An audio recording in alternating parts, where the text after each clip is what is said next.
Let's continue on the second statement. According to the second statement, all atoms of an element are identical in terms of mass, size, and properties.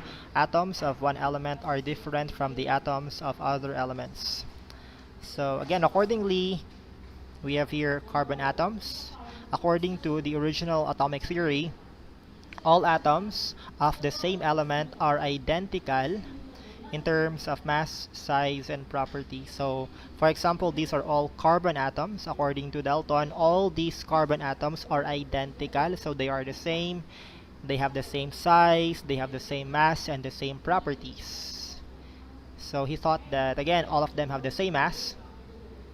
And after several years, scientists discovered that this is not actually true, because an atom of the same element can have different mass. For example, most of the carbon atoms are actually carbon-12, but some carbon atoms have a mass of 13 and some have a mass of 14.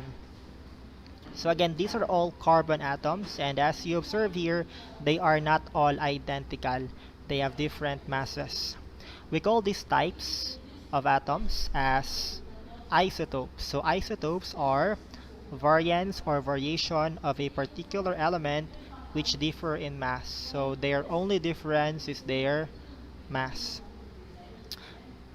So let's try to see their number of protons, electrons, and neutrons.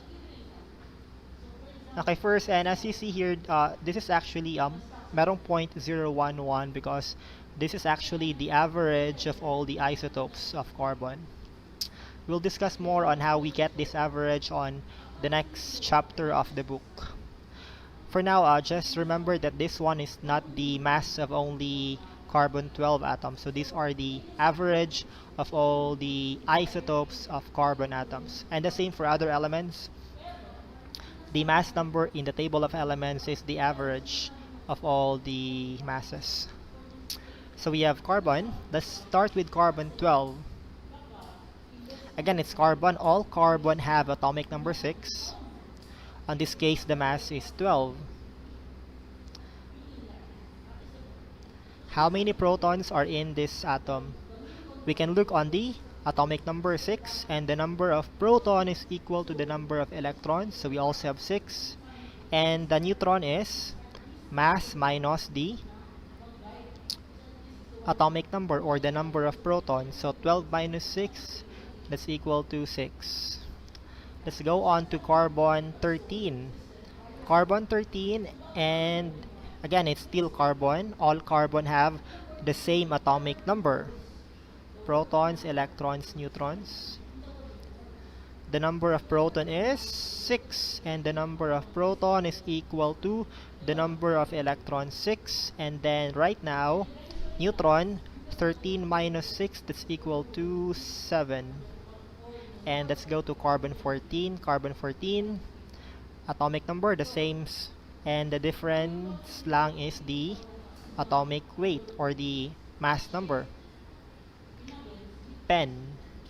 Protons, electrons, neutrons. Proton, atomic number 6, equal neutrons.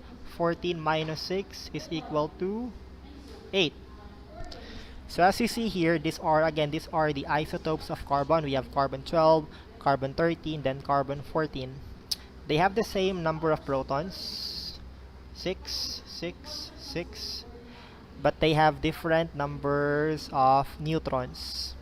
Carbon-12 has 6 neutrons, carbon-13, 7 neutrons, and carbon-14 has 8 neutrons.